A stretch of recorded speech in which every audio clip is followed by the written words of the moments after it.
maka tubuh akan membongkar energi yang ada di badan kita dari lemak-lemak tadi. Seperti itu. Proses itu namanya autofagi. Dan ini cara yang paling mudah untuk membersihkan badan.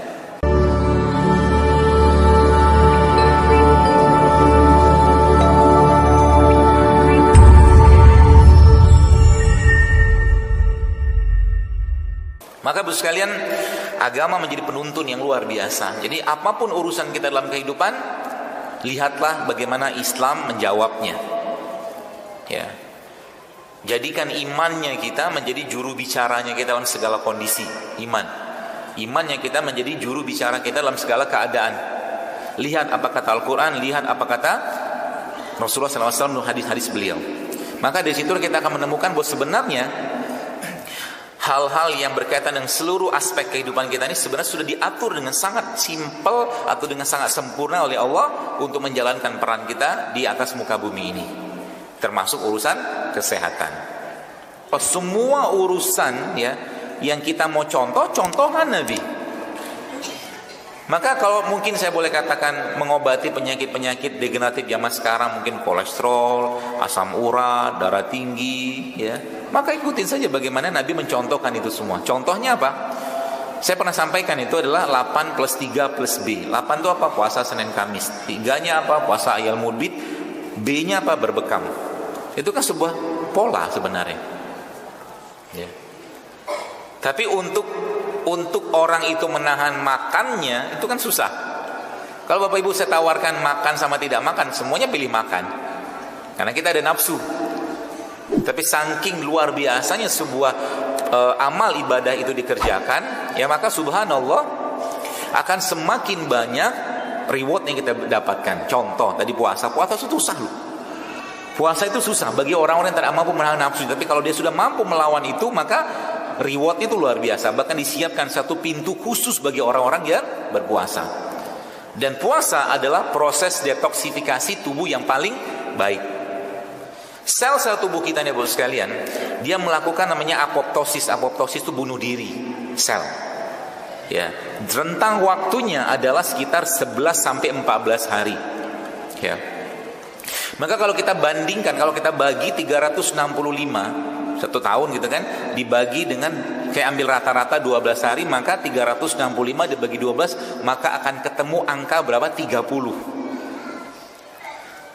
Angka 30. Maka 30 inilah yang dijadikan Allah, diwajibkan Allah Subhanahu wa taala, dan Allah Maha tahu semuanya, untuk dipaksa kita agar tidak makan sehingga selnya tiap hari bunuh diri, terutama sel-sel yang rusak. Itu yang kita kenal sebagai puasa Ramadan. Ini SOP, lihat ya. Ada servis tahunannya, ada overhaul tahunannya gitu. Padahal kalau misalnya Ramadan kita jadikan bulan betul-betul sibuk dengan ibadah, maka nggak usah banyak-banyak lagi makan waktu Ramadan. Karena kita sudah banyak kelebihan beban. Beban apa? Beban lemak. Tanda-tanda orang yang beban lemaknya banyak apa? Gemuk. Gemuk kan? Iyalah. Banyak lipatan di pinggangnya. Dan Nabi sudah menyampaikan isyarat itu. Nabi katakan apa? Bahwa di akhir zaman, kata Rasulullah, aku melihat fenomena di kalangan umatku, banyak dari mereka yang gemuk, kata Rasulullah. Tidak laki, tidak perempuan. Tidak ngerti lagi dimakan apa. Gemuk itu nggak lucu. Anda lihat anak kita gemuk, jangan pikir itu lucu. Penyakit. Ya. Jadi kalau ada orang bilang I'm a big bone man, gitu kan, saya laki-laki yang tulangnya besar. Enggak. Kalau badan seseorang itu melentung, melebar akibat terlalu banyak lemak, maka tulangnya nggak melebar juga, tulangnya segitu-gitu aja, nggak bertambah dia. Jadi kalau ada orang misalkan sibuk dengan operasi lutut, nuntikin anti nyeri ke lututnya, tapi beban di atas badannya di perut ya, di perut bagian atas itu, di perut katakanlah itu nggak dikurangi, maka tetap akan terjadi gesekan. Gesekan akhirnya menyebabkan peradangan di badannya. Peradangan apa yang terjadi? Pasti nyeri. Gitulah.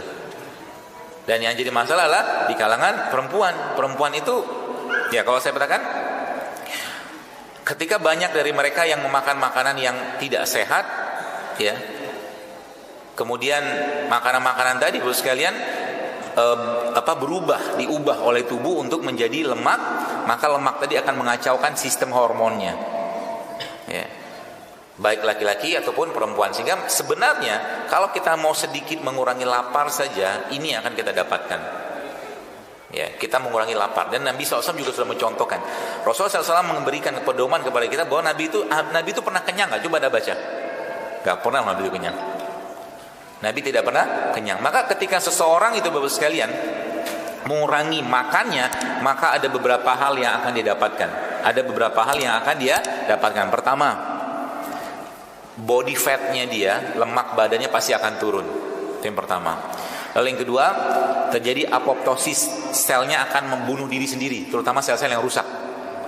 Yang ketiga, tubuhnya ya akan memperbaiki signal-signal yang berhubungan dengan metabolisme gula. Yang keempat, insulin sensitivitas ya, atau sensitivitas insulin akan diperbaiki atau ditingkatkan. Hormon-hormon yang sifatnya membangun ya, itu akan dikuatkan. Kemudian tubuh akan memakan sel-sel yang rusak, dikenal sebagai otofagi. Jadi otofagi itu adalah suatu kondisi di mana tubuh kita memakan sel-sel yang rusak. Dan otofagi itu hanya didapatkan kalau orang itu dalam kondisi lapar.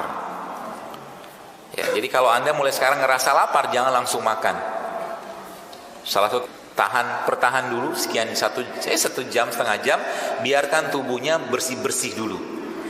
Maka ketika lapar itu muncul dan tidak ada energi yang masuk di mulut kita dari makanan, maka tubuh akan membongkar energi yang ada di badan kita dari lemak-lemak tadi.